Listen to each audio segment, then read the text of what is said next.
నమస్కారం. శుభమస్తు కార్యక్రమానికి స్వాగతం. మీ జాతక సమస్యలకై మీరు రిజిస్టర్ చేసుకోవాల్సిన IVRS నంబర్స్ 5051010631255563.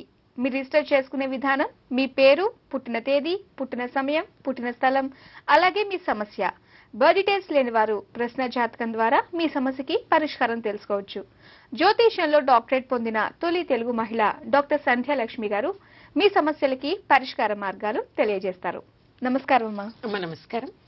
ప్రేక్షకులకి నమస్కారం. ఈ రోజు మన శుభమస్తు కార్యక్రమంలో చంద్రాష్టమంతో పాటు ధనుర్మాసం ఎప్పటి నుంచి ప్రారంభం అవుతుంది, అలాగే ధనుర్మాసంలో ఏ పనులు చేయాలి, ఏ పనులు చేయకూడదు, ఇలాంటి ఆసక్తికరమైన విషయాల గురించి మనం తెలుసుకుందాం.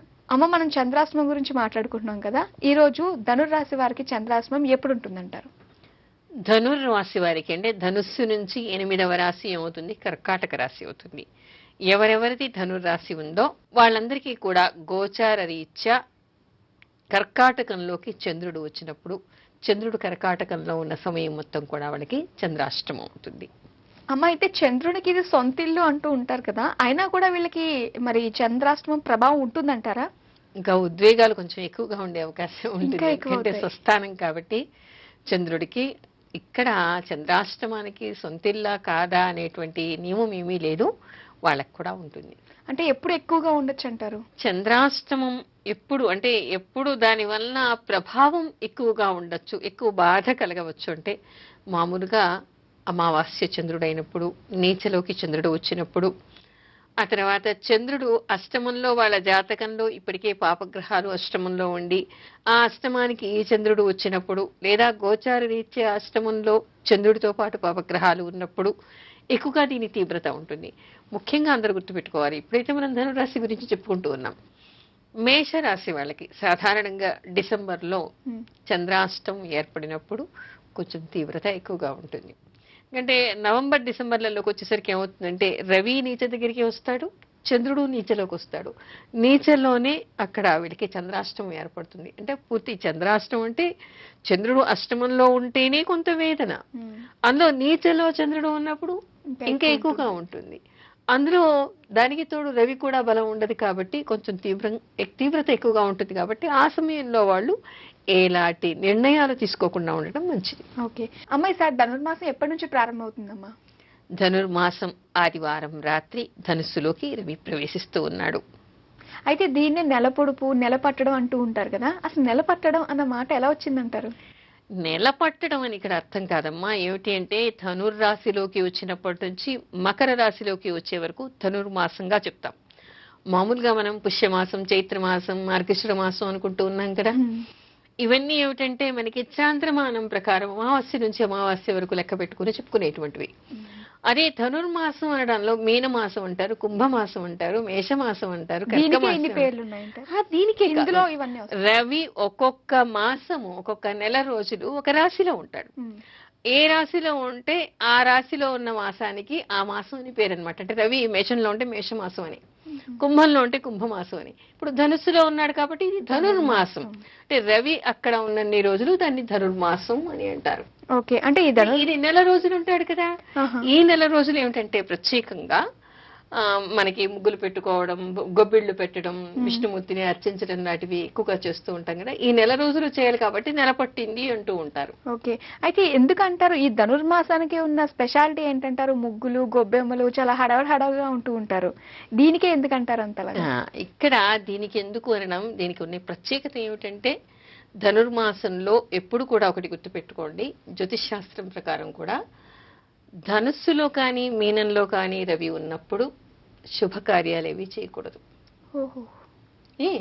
అదేవిధంగా ఇక్కడ రవికి సొంత ఇల్లు సింహం, సింహంలో గురువు ఉన్నప్పుడు, అంటే రవి ఇంట్లో గురువు ఉన్నప్పుడు, గురువు ఇంట్లో రవి ఉన్నప్పుడు శుభకార్యాలు ఏవి చేయకూడదు.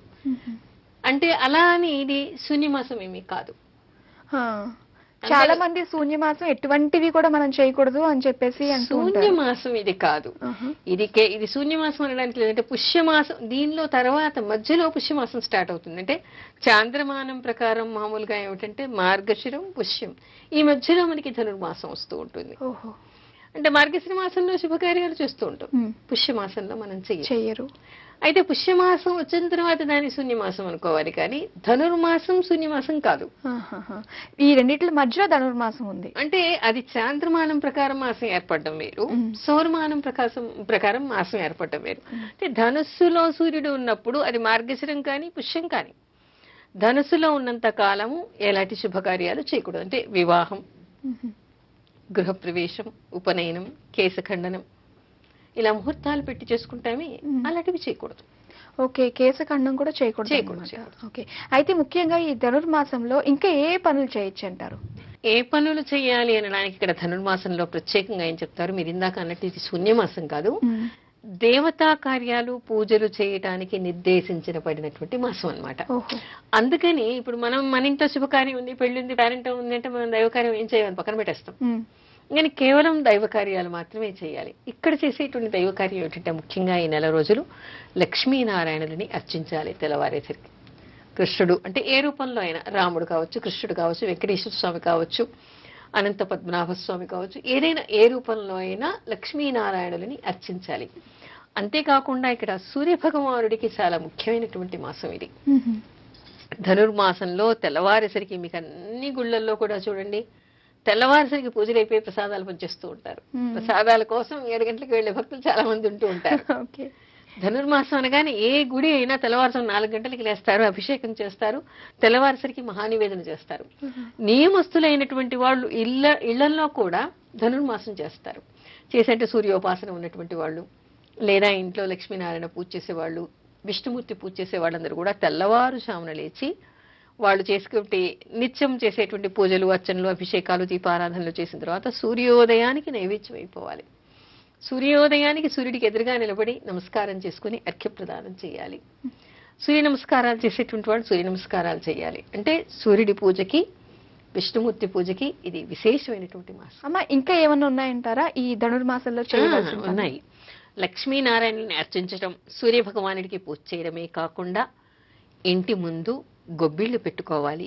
ఈ నెలల్లో ముగ్గులు పెట్టుకోవాలి. తెల్లవారేసరికి గొబ్బిళ్ళకి పూజ చేయడం అనేటువంటిది మన సాంప్రదాయం. ఉహు. అందుకని మనకి ఊళ్ళో కానీ, నగరాల్లో కానీ, ఫ్లాట్స్ లో కూడా ఈ రోజుల్లో ధనుర్మాసం వచ్చింది అంటే సంక్రాంతి వరకు నిత్యం తెల్లవారేసరికి ముగ్గులు పెడతారు.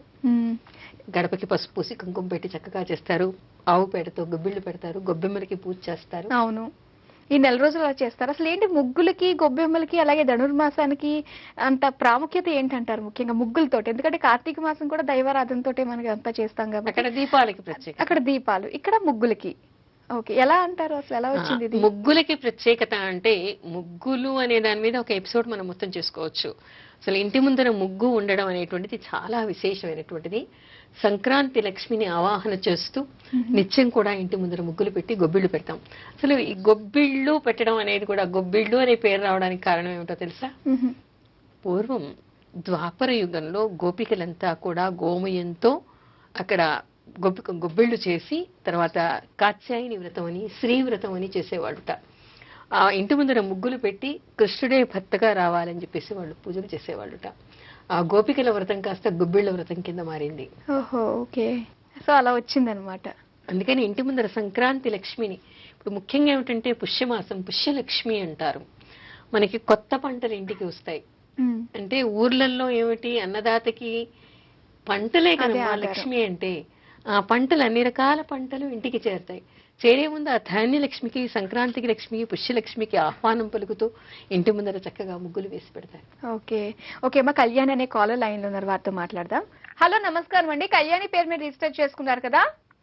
అవునండి. ఒకసారి బర్త్ డీటెయిల్స్ కన్ఫర్మ్ చేసుకుందాము. ఓకే. నవంబర్ 8, 1985 అవునండి. మధ్యాహ్నం 1:42 హైదరాబాద్ లో పుట్టారు. అవునండి. ఓకే, సమస్య ఏంటో చెప్పండి మేడం తోటి. నమస్తే అమ్మా, చెప్పండి. మ్యారేజ్ అయిందండి, విడిపోయాము, డైవర్స్ అయింది. ఉమ్. ఆ, తర్వాత ఫ్యూచర్ లో అయినా ఎలా ఉంటుంది అని. ఫ్యూచర్ లో ఎలా ఉంటుంది జాతకం. అంటే సెకండ్ మ్యారేజ్ గురించా మీరు అడిగేది? అవునండి. మీరు సెకండ్ మ్యారేజ్ కూడా మీకు అంత పెద్ద అనుకూలంగా కనిపించటం లేదమ్మా. అందుకని కొంతకాలం ఆగండి, కొంతకాలం ఆగి రోజు విష్ణు సహస్రనామం అది చేసుకుంటూ ఉండండి. ఆ తర్వాత మీకున్న దోషాలు పరిహారం అయిన తర్వాత మళ్ళీ వివాహం కోసం ముందుకు వెళ్ళొచ్చు.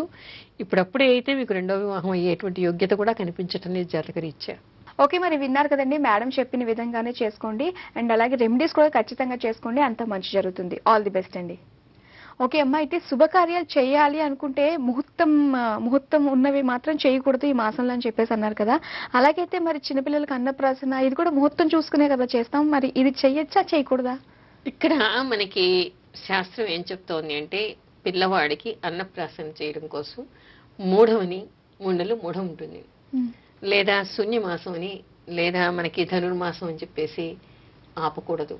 ఒక ప్రాణిని ఆహారానికి దూరం చేయకూడదు, అది అత్యవసరమైనటువంటిది.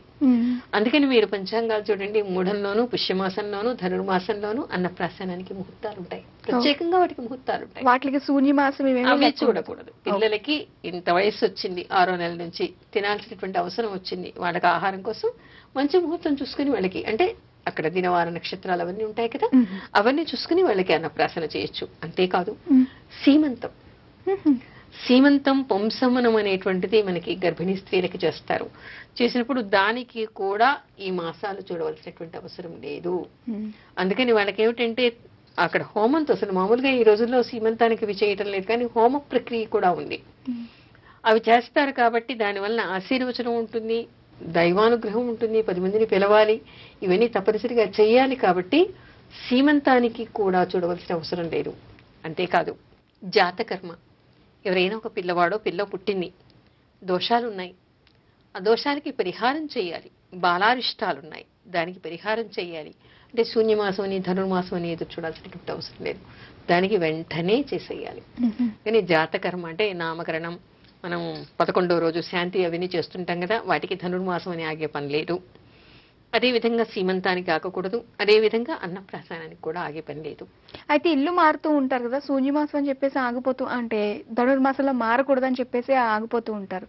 ఇల్లు మారే వారికి పర్వాలేదంటారా ఇది? అమ్మా, గృహప్రవేశం సొంత ఇంట్లోకి చేయకూడదు, కానీ అద్దె ఇంటికి మారడం కోసం మంచి సమయం చూసుకుంటే చాలు. ధనుర్మాసం అని మనం ఆగే పని లేదు. అంతేకాదు ఇదివరకు గృహప్రవేశం అయిపోయింది, మళ్ళీ ఎక్కడికో మనం వెళ్ళాము, మళ్ళీ వస్తున్నాం అంటే కూడా మంచి రోజు చూసుకొని వెళ్ళిపోవచ్చు. అయితే అమ్మ, ధనుర్మాస వ్రతం అని చెప్పేసి అంటూ ఉంటారు కదా, అయితే ముఖ్యంగా ఏ కోరికల కోసం ఈ ధనుర్మాస వ్రతం మనం చేయొచ్చు అంటారు? ఇది చాలా మంచి ప్రశ్న, చాలా మందికి తెలియదు. పూర్వం ఏమిటంటే గోపికలు, ఇందాకే చెప్పాను కదా, గోపికలు కృష్ణుడే భర్తగా రావాలి అని చెప్పేసి ఈ ధనుర్మాసంలో నెల్లాళ్ళు కూడా వాళ్ళు వ్రతం చేసి కృష్ణుని భర్తగా పొందారట. ఆ తర్వాత సంతానం కావాలి, మహాలక్ష్మీదేవి సంతానంగా రావాలని విష్ణు చిత్తుడు 1 మాసం రోజులు వ్రతం చేశాట. సాక్షాత్తు మహాలక్ష్మి అంశతో గోదాదేవి ఆయనకి దొరికింది, అదందరికీ తెలుసు. ఆ తర్వాత ఆ గోదాదేవి కూడా ఈ 1 నెల రోజులు నారాయణమూర్తి కోసం వ్రతం చేసింది ఆవిడ. చేసి రోజు తిరుప్పావి మనకందరికీ తెలిసిందే కదా, రోజు ఆవిడ భావనలన్నీ కల్పిస్తూ కూడా అక్కడ విష్ణుమూర్తి మీద ఆవిడకి ఏర్పడినటువంటి భావనలన్నీ రోజు ఒక పాసురం రాసి 1 నెల రోజులకి ఆయనకి అంకితం చేసింది, 30 పాసురాలు. అలా 1 నెల రోజులు వ్రతం చేయటం వలన ఆవిడ విష్ణుమూర్తిని భర్తగా పొందింది, రంగనాథ స్వామిని ఆవిడ భర్తగా పొందింది. ఇక్కడ మనకేమర్థం అవుతోంది, సంతానం కావాలి అన్నా, కోరుకున్న వాడిని పెళ్లి చేసుకోవాలి అన్నా అమ్మాయి ఎక్కర్లేదు, అబ్బాయిలైనా సరే, లేదా ఏది కోరిక లేదు, భగవంతుడిని అర్చించాలి అనుకున్నా, లేదా పెళ్లి కానటువంటి అబ్బాయిలు కానీ పెళ్లి కానటువంటి అమ్మాయిలు కానీ సంతానం కావాలి అనుకున్నటువంటి వాళ్ళు కానీ ఈ 1 నెల రోజులు తెల్లవారుజామున లేచి తెల్లవారేసరికి లక్ష్మీనారాయణులకి అర్చన చేసి సూర్యభగవానుడికి నమస్కారం చేసుకుని పొలగం కానీ పాయసం కానీ లేదా పెరుగున్నం, దధ్యోదనం అంటారు కదా, అది కానీ నివేదన చేసి నలుగురికి పెట్టి మీరు తినండి. ఇంట్లో చేయడం కుదరదనుకోండి, హాయిగా అన్ని దేవాలయాల్లో ధనుర్మాసం చేస్తారు. సూర్యోదయం కాకుండానే దేవాలయానికి వెళ్ళండి, ప్రదక్షిణలు చేయండి, అర్చనలు చేయించుకోండి, నమస్కారం చేయండి, ఇంటికి రండి, తప్పనిసరిగా మీ కోరిక నెరవేరుతుంది. అమ్మ, దైత్యశ్రీ అనే కాలర్ లైన్ లో ఉన్నారు, వారితో మాట్లాడదాం. హలో హలో, నమస్కారం అండి. దైత్యశ్రీ పేరు మీద రిజిస్టర్ చేసుకున్నారు కదా, ఒకసారి మీ బర్త్ డీటెయిల్స్ కన్ఫర్మ్ చేసుకుందాము. ఏప్రిల్ 2, 1989 మధ్యాహ్నం 3:15 నాయుడుపేటలో పుట్టారు. నాయుడుపేట. ఓకే అండి, మీ సమస్య ఏంటో చెప్పండి మేడం తోటి. మ్యారేజ్ డిలే అవుతుందండి, వివాహమేనా సమస్య? వివాహం కావట్లేదా? అవును మేడం గారు, నమస్కారం. నమస్కారం. చూస్తున్నారు, ఒకటి మా మేనమా కొడితే చాలా దగ్గరకు వచ్చి క్యాన్సిల్ అయిందండి. వాళ్ళు మనీ దగ్గర ప్రాబ్లం వచ్చేసరికి మేము ఆగిపోయాము. అదేనండి, వివాహమే డిలే అవుతుంది. మీరు చెప్తే కొంచెం. వివాహానికి మీకేం ఇబ్బంది లేదమ్మా. ఈ సంవత్సరం జూన్ లోపల మీకు అయ్యే అవకాశాలు కనపడుతున్నాయి. ఇది కాకపోతే అంటే ఇప్పుడు మీరు తీవ్ర ప్రయత్నాలు రెమెడీ చేసుకోండి. ఇప్పుడు అయిపోతుంది జూన్ లోపల. కాకపోతే 2015 జూన్ తర్వాత ఎటువంటి అవకాశం? మీరు కామేశబద్ధ మాంగళ్య సూత్రశోభిత కంధర ఈ మంత్రాన్ని 1,00,000 జపం చేయండి. తప్పకుండా అవుతుంది. మంచి సంబంధం వస్తుంది. కంగారు పడకండి. ఓకే, మరి విన్నారు కదండి, మేడం చెప్పిన రెమెడీ చేసుకోండి, మీకు తొందరలోనే వివాహం జరుగుతుంది. ఆల్ ది బెస్ట్ అండి. అమ్మ, మనకు ఒక మెయిల్ వచ్చిందమ్మా. చెప్పండి. ఈయన ఏమని రాస్తున్నారంటే, నమస్కారం మేడం, నా పేరు మురళి, మా పాపకి 3 సంవత్సరాలు.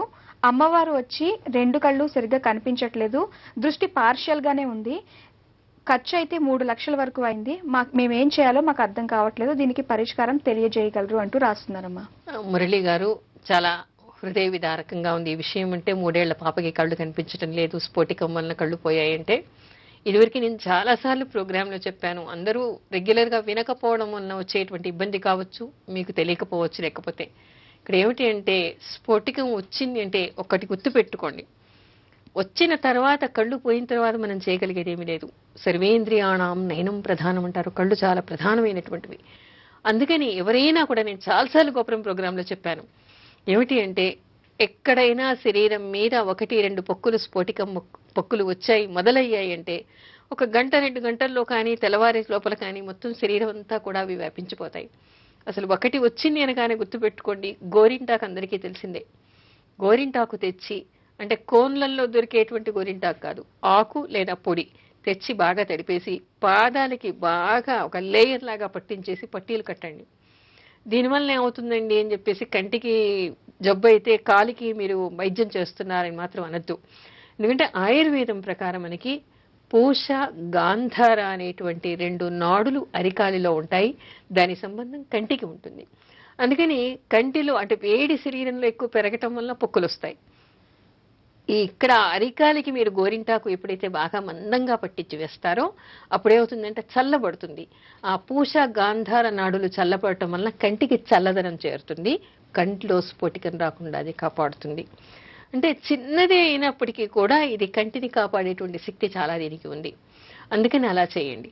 ఆ తర్వాత ఇంకోటి ఏమిటంటే, ఎవరికైనా అంటే మీకు ఇప్పటికే జరిగిపోయింది, మీకు చెప్పే రెమెడీ వేరు, కానీ ఇప్పుడు ప్రేక్షకులు కూడా చాలా మంది వింటున్నారు కదా, ఎవరికైనా సరే ఇంట్లో ఎవరికైనా పిల్లలకి కానీ పెద్దలకి కానీ స్ఫోటికం 1-2 పొక్కులు వచ్చాయి అనగానే మొట్టమొదటి కాళ్ళకి మీరు గోరింటాకు పెట్టేసేయండి. పెట్టడం వల్ల కళ్ళు చల్లబడి కళ్ళల్లో కూడా పొక్కులు రాకుండా కళ్ళనేది కాపాడుతుంది. తర్వాత కంటి మీద చేతులు వేసి క్రీమ్ అచ్యుతానంత గోవింద, తర్వాత చక్షుర్మేదేహి అక్షిభ్యాం అనుకోవటం. సరే, ఇప్పుడు మురళి గారు, మీ అమ్మాయికి ఇప్పటికే కళ్ళు పోయాయి, పార్షల్గానే దృష్టి ఉంది అంటున్నారు. అంటే అది పూర్తిగా అంధత్వం రాకుండా ఉండడానికి రోజు సూర్యభగవానుడి దగ్గర మీ అమ్మాయి చేత నమస్కారం చేయించి చక్షుర్మేదేహి అక్షిభ్యాం అంటూ ప్రార్థన చేయండి. చక్షు ఉపనిషత్తు అనేటువంటి ఒక ఉపనిషత్తు ఉంది. మీ అమ్మాయి కోసం, మీరు అమ్మాయి చిన్నది కదా, అందుకని మీరు అమ్మాయి కోసం చదవండి. తర్వాత సౌర మంత్రాలతో సూర్యుడికి అభిషేకం చేయించండి.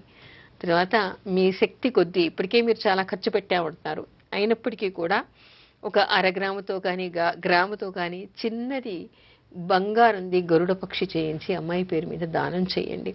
అలా చేయటం వల్ల కళ్ళకి అంధత్వం రాకుండా ఉంటుంది. అసలు మనం ఎలా గుర్తించగలమమ్మా, అది 1-2 పొక్కులు అవే అని ఎలా తెలుస్తాయంటారు మనకి? శరీరంలో వెంటనే, అంటే సాధారణంగా పిల్లలకి స్ఫోటికం అనేటువంటిది మార్చ్, ఏప్రిల్ లేదా ఫిబ్రవరి ఆ మాసాల్లో వస్తూ ఉంటుంది. అది పొక్కులు నీరు కారుతున్నట్టుగా పొక్కులు వస్తాయన్నమాట. దగ్గరగా వస్తే దానికి పెద్దవాళ్ళు చూస్తే అప్పుడే చెప్పేస్తాయి అమ్మవారి పొక్కులు అని. ఎందుకంటే ఏదైనా మనకి నూనె పడి వచ్చే పొక్కు వేరు, ఏదైనా పురుగు కొడితే 1-2 వస్తాయి, కానీ ఇది శరీరం మీద అక్కడ ఉండి గంటల్లో వ్యాపించేస్తుంది. కొన్ని గంటల్లోనే మొత్తం గంటల్లో ఒకసారి 2 రోజుల్లో 3 రోజుల్లో వచ్చేస్తూ ఉంటుంది. నేను అవి చూడగానే నీటి పొక్కుల్లాగా అప్పుడే తెలిసిపోతుంది ఇది అమ్మవారు అని చెప్పేసి. దాన్ని బట్టి మనం ఈ రకంగా రెమెడీ చేయాలి. వేపాకు, చాలా మంది అనుకుంటారు ఇదంతా నాటు వైద్యం అని చెప్పేసి, అలా మాత్రం అనుకోకండి. అలా అని డాక్టర్ దగ్గరికి వెళ్ళటం కూడా మానేయొద్దు. లోపలికి డాక్టర్ ఇచ్చేటువంటి మందులు తీసుకోండి. పైన మాత్రం లేలేత వేపాకు తెచ్చేసి మంచం మీద వేసేసి దాని మీద తెల్ల గుడ్డ వేసేసి పడుకోబెడితే అవుతుంది. వేపాకులో యాంటీబయాటిక్ కదా అది. దానివల్ల దానిలో అజారిడిక్టన్ అనేటువంటిది ఉంటుంది. దానివల్ల దీనిలో ఉండే వైరస్ ని తీసేస్తుంది, తర్వాత శరీరాన్ని చల్లబరుస్తుంది. అయితే అమ్మ కొన్ని చోట్ల ఏంటంటే డాక్టర్ దగ్గరికి అస్సలు వెళ్ళకూడదు, అమ్మవారికి నువ్వు అంటే ఇష్టం అందుకే నీ దగ్గరకు వచ్చింది, నీకు కోరికలు ఏమున్నాయో చెప్పు అన్ని తీరుస్తాం, ఒక అమ్మ వాళ్ళనే భావిస్తూ ఉంటారు అవి వచ్చిన వాళ్ళే. ఇది నిజం ఏంటంటే అది ఒక మూఢనమ్మకం. అంటే మామూలుగా ఏమిటంటే ఇలాంటివి వచ్చినప్పుడు ఏం చేయాలి, శివుడికి అభిషేకం చేయించడం. ఇంతకు ముందు కూడా మనం పోయిన ఎపిసోడ్ లో కూడా చెప్పుకున్నాం. శివుడికి అభిషేకం చేయడం, శీతలాష్టకాన్ని చదువుకోవాలి. శీతలాష్టకం చదివితే ఇలాంటి విస్ఫోటాల నుంచి రక్షిస్తుంది. ఆ తర్వాత ఒంటి మీద చేయి వేసి అంటే బాగా రుద్దడం కాకుండా గంధం ఉంటుంది కదా, గంధ లేపనం చేస్తూ క్రీం అచ్యుతానంత గోవింద, క్రీం అచ్యుతానంత గోవింద అని చేయడం, వేపాకు మీద పడుకోబెట్టడం, కంటికి రాకుండా గోరింటాకు రాయడం, ఇవి చేయటం వల్ల చాలా వరకు రక్షింపబడతాయి. ఓకే అమ్మా, ఇవాళకి సమయం కూడా అయిపోయింది. చాలా చక్కటి విషయాలు తెలియజేశారు. మిగతా విషయాలు మనం వచ్చే వారం మాట్లాడుకుందాం. ఇది వాటి శుభమస్తు కార్యక్రమం. వచ్చే వారం శుభమస్తు కార్యక్రమంలో ఏ వస్తువులు ఎప్పుడు కొనాలి, ఎప్పుడు కొనకూడదు, ఇలాంటి ఆసక్తికరమైన విషయాల గురించి మనం తెలుసుకుందాం. అంతవరకు సెలవు. నమస్కారం. నమస్కారం.